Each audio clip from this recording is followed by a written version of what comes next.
제 이름은 지은이고 47세입니다. 저는 역사와 전통으로 유명한 아름다운 도시 경주에 살고 있습니다. 제 남편 재호는 저보다 5살이 많습니다.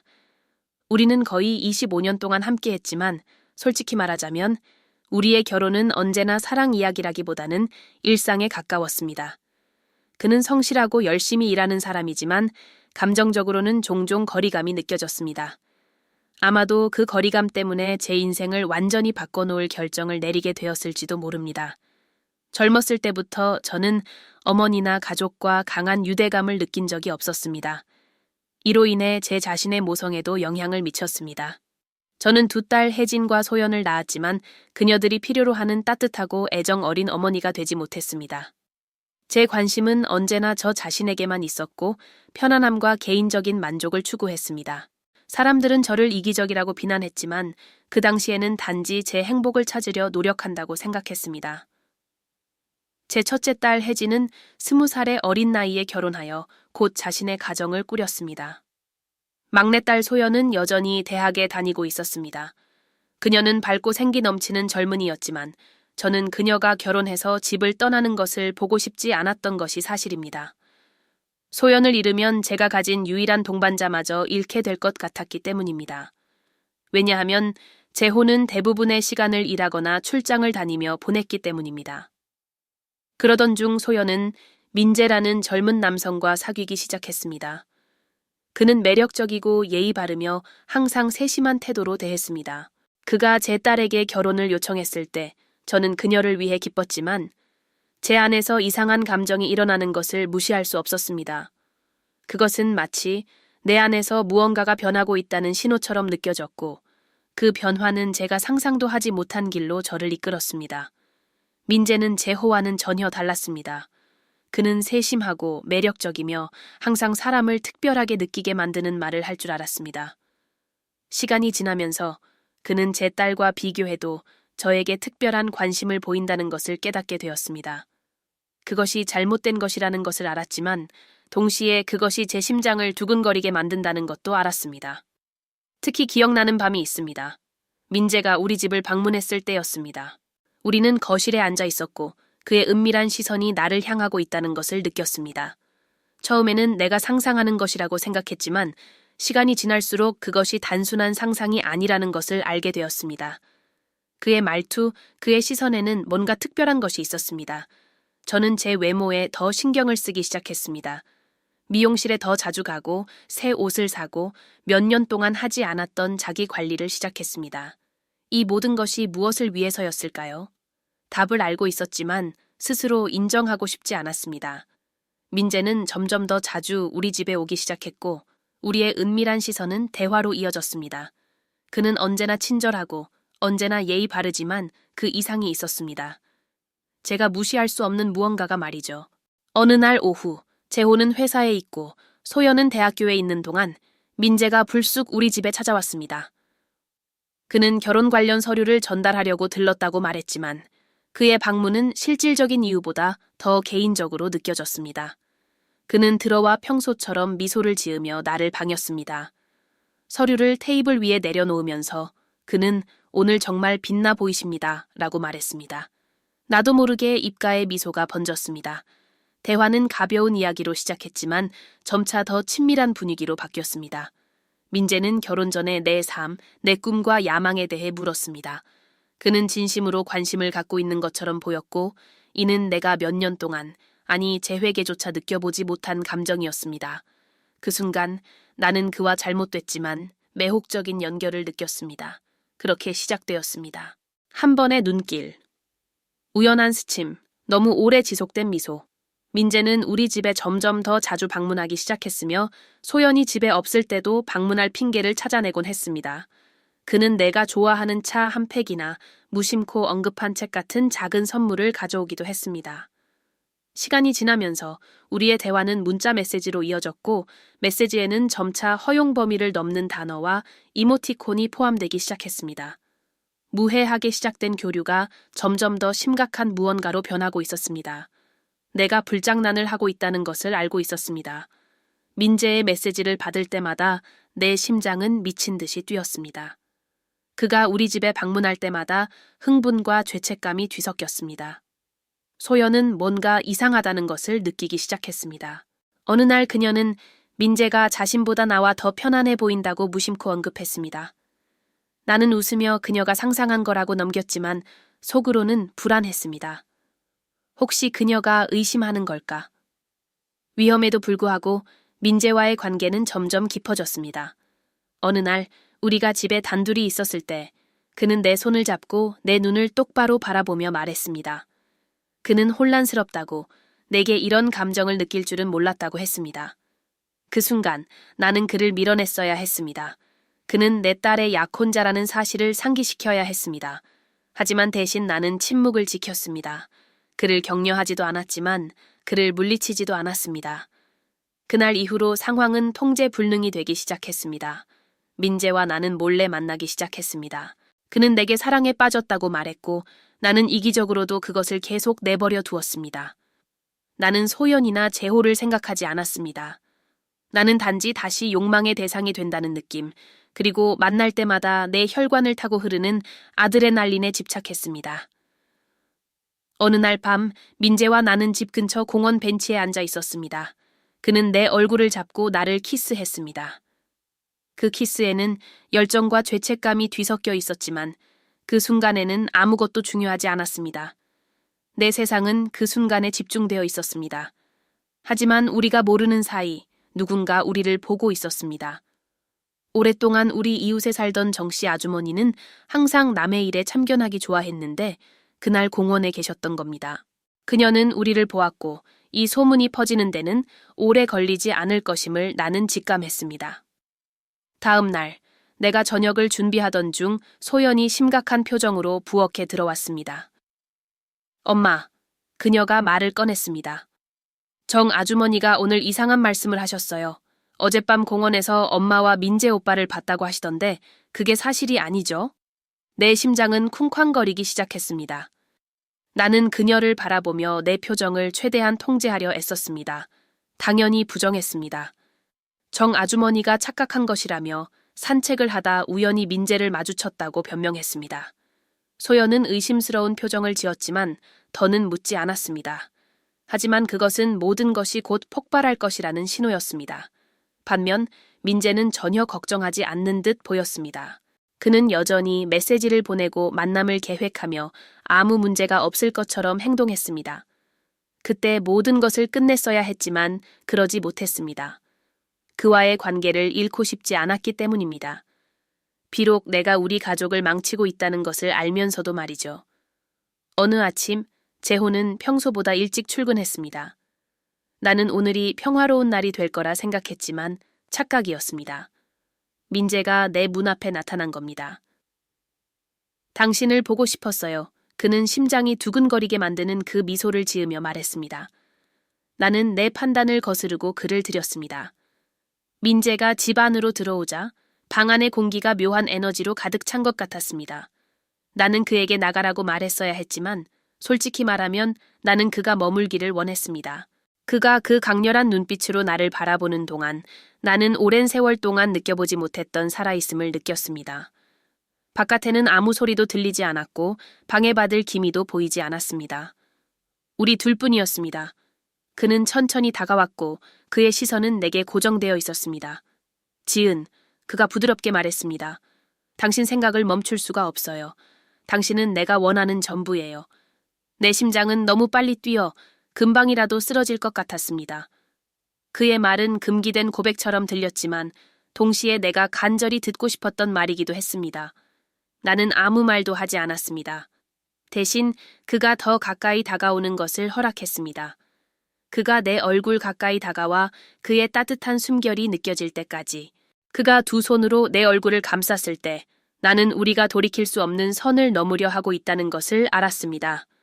그럼에도 불구하고 나는 그를 막으려 하지 않았습니다. 이어진 키스는 강렬했습니다.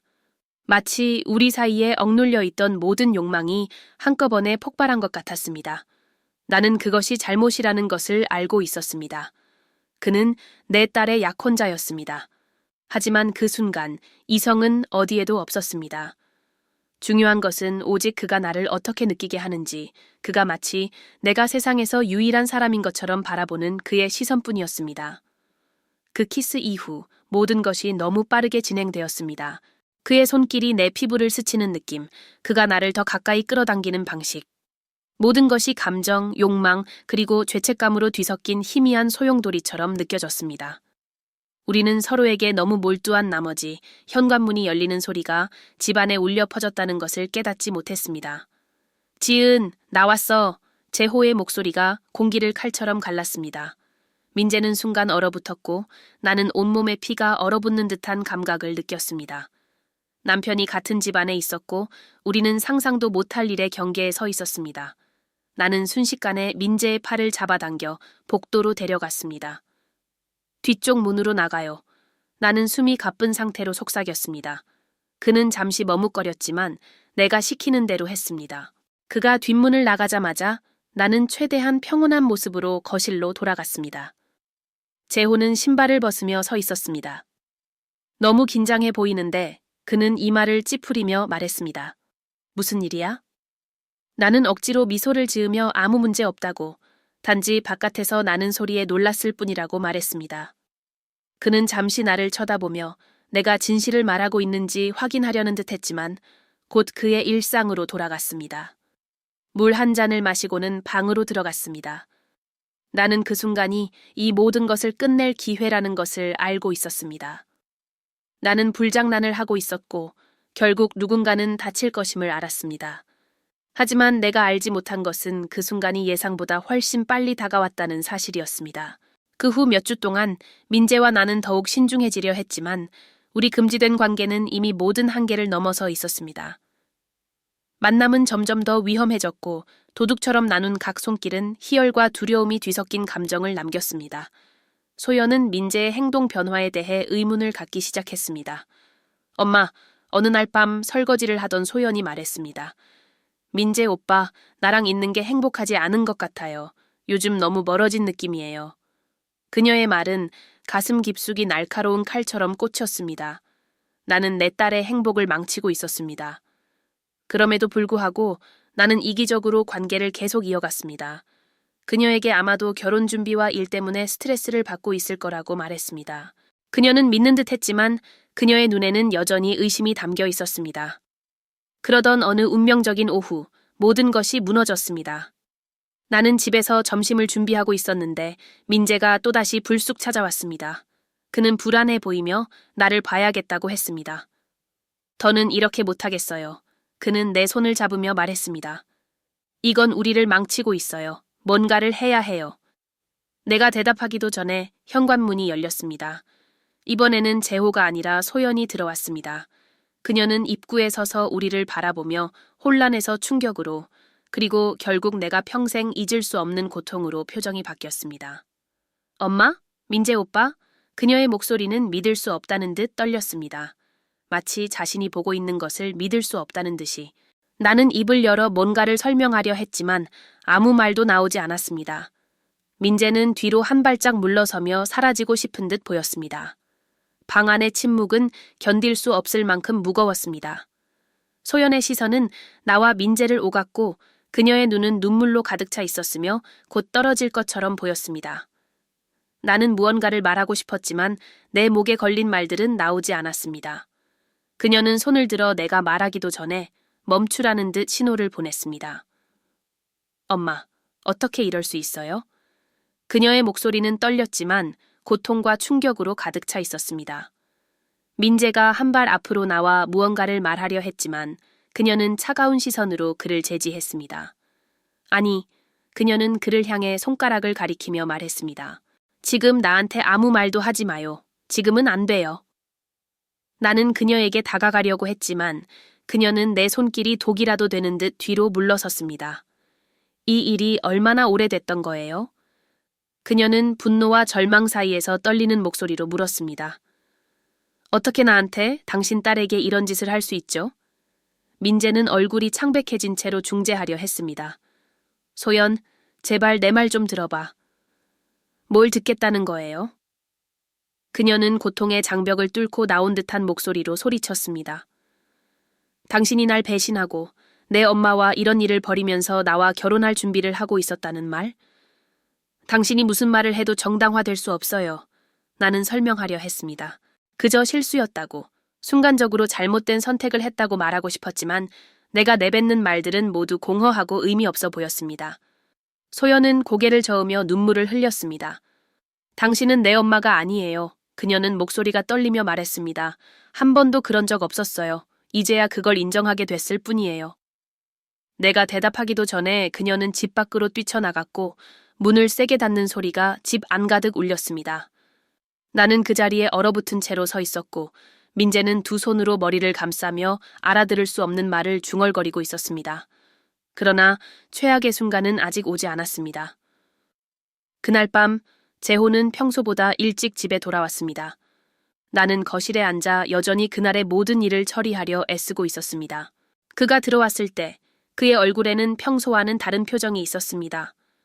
무언가 잘못되었다는 것을 느낄 수 있었습니다.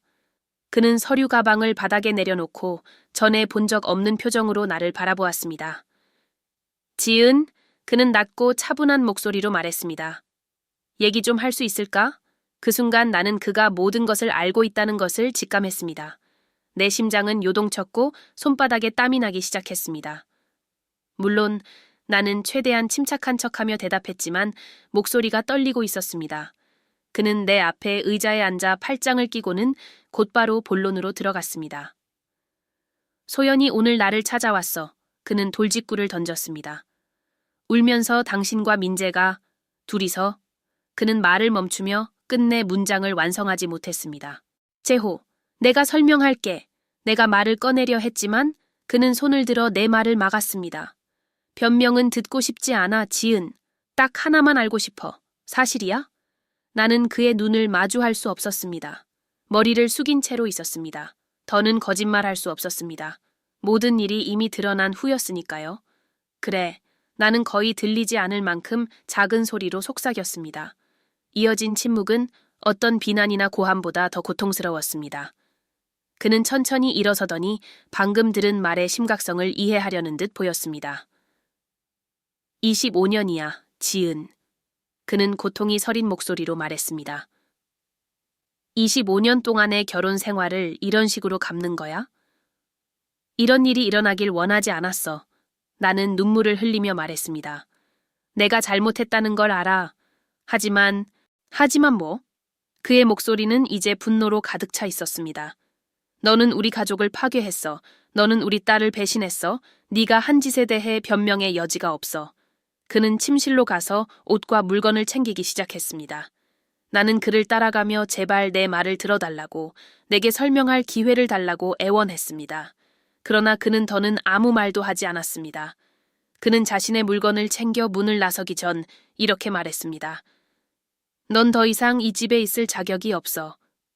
그날 밤 나는 어두운 거실에 홀로 앉아 있었습니다.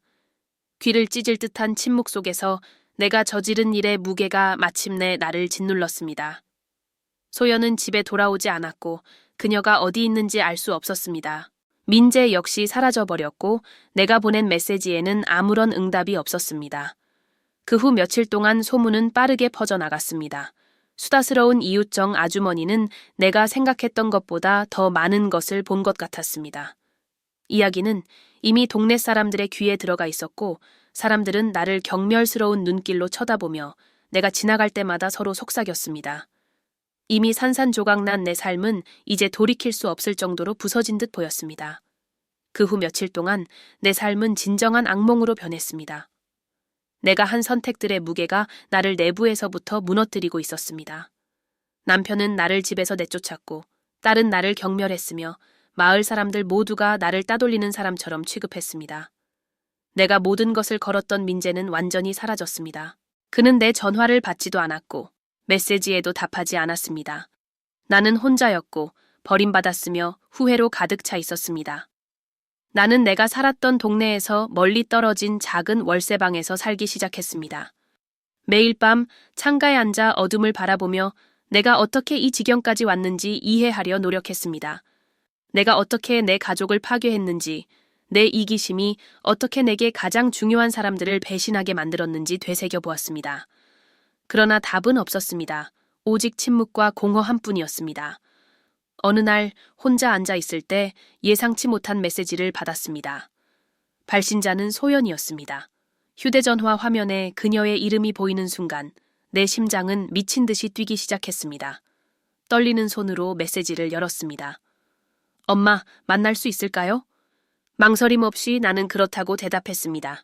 우리는 도시 반대편의 작은 카페에서 만나기로 약속했습니다.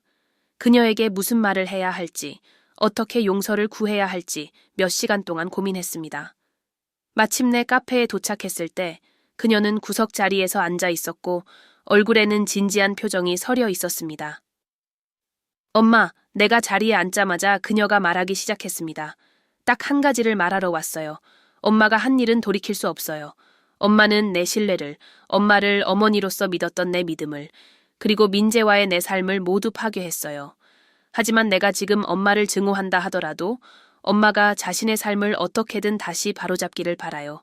나를 위해서가 아니라 엄마 자신을 위해서요. 그녀의 말은 내게 깊은 상처를 남겼습니다. 나는 말하려 했습니다. 설명하고 용서를 빌고 싶었습니다. 그러나 그녀는 내 말을 막았습니다. 나는 엄마를 용서하러 온 게 아니에요. 언젠가는 할 수 있을지도 모르지만 오늘은 아니에요. 그냥 엄마가 자신의 삶을 스스로 고칠 방법을 찾길 바랄 뿐이에요. 그녀는 자리에서 일어나 한 번도 뒤돌아보지 않은 채로 떠났습니다. 나는 다시 혼자였습니다. 몇 달이 지나도 내 안의 공허함은 사라지지 않았습니다. 어느 날 작은 시장에서 장을 보던 중 익숙한 목소리가 들렸습니다. 뒤를 돌아보니 재호와 소연이 함께 있었습니다. 그들은 무언가를 이야기하고 있었지만 나에게는 너무나 멀게 느껴졌습니다. 마치 낯선 사람들처럼. 재호는 나를 보자 순간적으로 멈칫했지만 이내 시선을 피하고 걸음을 계속했습니다. 소연은 내 쪽을 한 번도 보지 않았습니다. 그 순간 나는 내가 모든 것을 잃었다는 것을 깨달았습니다. 민재, 내 가족, 내 명예. 모두 내가 눈앞의 욕망에 눈이 멀어 진정으로 중요한 것을 보지 못했기 때문이었습니다. 되돌릴 길은 없었습니다. 부서진 것은 결코 다시 원래대로 돌아갈 수 없었습니다. 나는 작은 가게에서 점원으로 일하며 삶의 조각들을 조금씩 이어가려 했습니다. 마을 사람들의 경멸 어린 시선을 피하려고 내가 살았던 동네를 멀리하기로 했습니다. 내 삶은 후회와 외로움, 그리고 잠들지 못하는 밤들로 가득 찬 끝없는 순환이 되었습니다. 무엇이 달라질 수 있었을지 끊임없이 생각했지만 이미 너무 늦어버렸습니다. 어느 날 일을 마치고 집으로 돌아가던 길에 한 차가 내 옆에 멈춰 섰습니다. 민재였습니다. 그는 눈에 띄게 초췌한 모습이었고 깊은 다크서클과 지친 표정을 하고 있었습니다. 이야기 좀 할 수 있을까요? 그가 물었습니다. 나는 무슨 감정을 느껴야 할지 몰랐습니다. 분노, 그리움, 증오. 그저 고개를 끄덕였고 그는 차에서 내려 내 앞에 섰습니다. 정말 미안해요. 그는 후회로 가득 찬 목소리로 말했습니다. 내가 모든 걸 망쳤어요. 이렇게 끝나길 원하지 않았어요. 나는 쓴웃음을 지었습니다. 당신이 모든 걸 망쳤다고요? 민재, 나는 내 가족을, 내 집을, 내 존엄을 모두 잃었어요. 당신은 내가 겪은 일을 상상도 못할 거예요. 그는 고개를 떨구고 나를 바라보지 못했습니다. 나는 모든 걸 제대로 해보려 했지만 우리 둘 다 이건 절대 가능하지 않다는 걸 알고 있잖아요. 나는 잠시 그를 바라보며 복잡한 감정을 느꼈습니다. 고통과 안도감이 뒤섞인 채로. 맞아요. 내가 대답했습니다. 우리 둘 다 모든 것을 망쳤어요. 그리고 그 누구도 이걸 고칠 수 없어요. 민재는 차로 돌아갔고 나는 다시 걸음을 옮겼습니다. 묘한 종결감이 느껴졌습니다. 내가 꿈꾸던 해피엔딩은 아니었지만 이것이 끝이라는 것을 알았습니다. 이제 나는 하루하루를 살아갑니다. 다시는 소연이나 재호를 보지 못했고 어쩌면 그게 더 나을지도 모릅니다. 어떤 상처들은 결코 아물지 않습니다. 하지만 나는 내 선택의 대가가 얼마나 큰지, 그리고 그것이 얼마나 파괴적인지를 가장 고통스러운 방식으로 배웠습니다. 내 이야기가 하나의 경고로 남기를 바랍니다. 순간의 욕망이 평생을 걸려 쌓아 올린 것을 파괴할 수 있다는 사실을 말입니다.